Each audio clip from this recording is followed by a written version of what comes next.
Hello everyone, আজ আমি চলে এসেছি আমার বোনের বাড়ি নিউ আলিপুরে। অনেক দিন পর এলাম। তো প্রথমেই তোমাদের আমি ওর বাড়িটা দেখাবো। এত সুন্দর করে গোছানো, পুরো ওয়েল মেনটেন্ড, কি সুন্দর ইনডোর প্ল্যান্টস। এটা ওদের ব্যালকনি।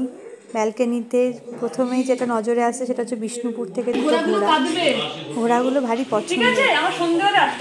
তো এবার ডুগু কিছুতেই দরজাটা ওপেন করে রাখতে দেবে না। এই দরজাটা ও বারবার ওপেন করবে আর ক্লোজ করবে। তাকাও ডুডু, তাকা। তো এইভাবেই ডুগু দুষ্টুমিতে গোছানো ঘর পুরো অগোছালো হয়ে গেছে।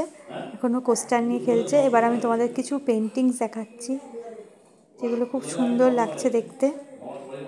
তো এই দেখতে দেখতে আমার খুব খিদে পেয়ে যাওয়াতে আমাকে আমার বোন লাঞ্চটা সার্ভ করেছে। বিশ্বাস করো এত সুন্দর হয়েছে খেতে। পোলাও আর চিকেন, ফিশও ছিল। আমি ফিশ খেতে পছন্দ করি না বলে খাইনি। চাটনি, তো খুব সুন্দর ছিল লাঞ্চটা। পেট ভরে খেয়েছি। এখানে আমার মা, আমার মাসি, মেসো, বাবা সবাই মিলে গল্প করছিল।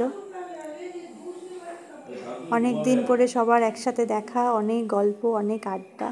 আর এখানে ডুগুকে ও রানা দিদু ঘাসের জানলায় যে পাখি বসেছিল সেগুলোকে দেখাচ্ছি।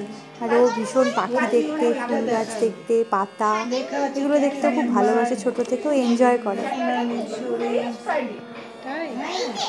এখানে ওরা বেশ অনেকক্ষণ সময় কাটিয়েছে। পাখি দেখছিল, ফুল দেখছিল, পাতা দেখছিল। ডুগু গান করতে ভীষণ ভালোবাসে। তো এখানে হারমোনিয়াম আছে, তো এখানে বসে একটুখানি গান করছিল। গানও পারে না, কিন্তু গান বাজাতে ছোটো থেকেই ভালোবাসে। হারমোনিয়ামের রিডগুলো বাজাতে ও খুব পছন্দ করে আর কি।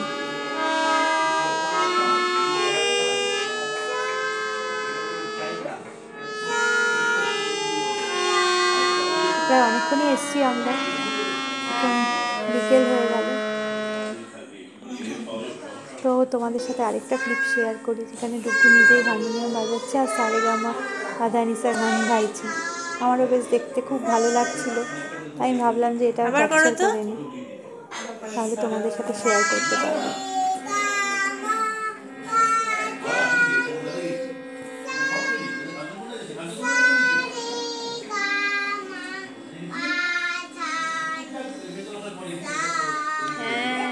এখানে সেন্টার টেবিলে তিন্নি, এখানে আমার বোন খুব সুন্দর করে ফ্লাওয়ারগুলো একটা বলে সাজিয়েছে। তো যখন থেকে ও এসছে ওই স্টোনসগুলো নিয়ে খেলছে আর ওটাই ও পছন্দ করছে। তো এবার ওর আমার কথা একটু মনে পড়েছে, তো আমাকে এসছে আদর করছে।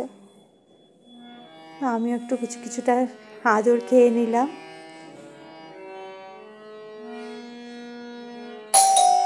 মাসি মেশোরা আবার গল্প করছে। আমাদের প্রত্যেকের লাঞ্চ কমপ্লিট। ভিডিওটা ভালো লাগলে অবশ্যই জানিও। Thanks for watching. Bye bye.